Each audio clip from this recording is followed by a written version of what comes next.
Spain was the superpower of the 16th century, and not only did they conquer a vast empire in the Americas, but they also ruled much of Europe.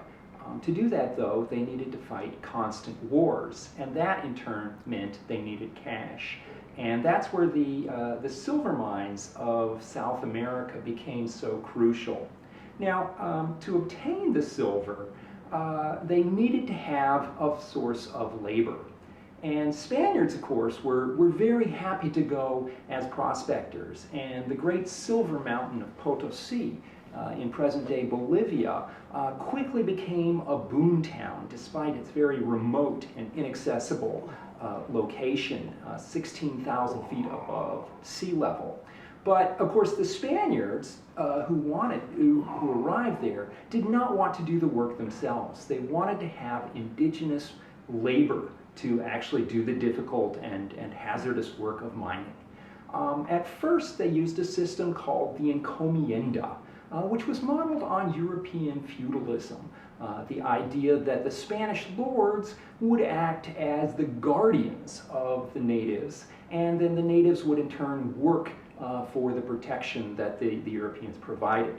Unfortunately, the diseases that the Europeans brought with them decimated the Indians, and the overworking didn't help much either. And so quickly this source of labor ran short and had to be sort of divided up in a more rational fashion. And so ultimately, the Spaniards relied on what was called the mita, which was the indigenous labor rotation used for communal purposes by the Inca Empire itself.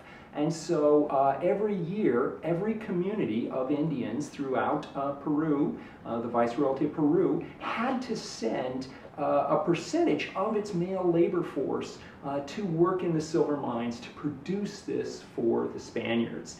And of course, nobody really wanted to go because the work was so hazardous and the altitude was so high.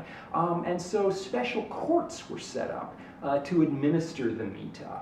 And over the course of the 16th and 17th centuries, Potosi produced an unbelievable amount of money. If we were to translate it into modern terms today, it would be literally trillions of dollars worth of silver.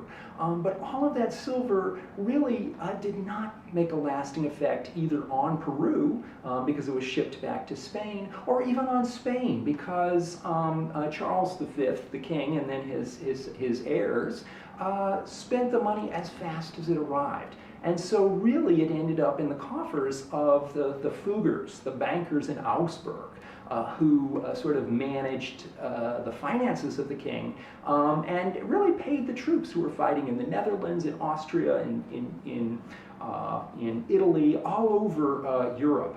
And of course, the money eventually, the silver eventually, is going to wind up all the way back in China. Where it's going to pay for the imports of Chinese goods. And so the kind of, in some ways, Peru and Potosi became a vital link in an emerging global circulation of capital it's really going to contribute to the origins of the modern economy that we have today.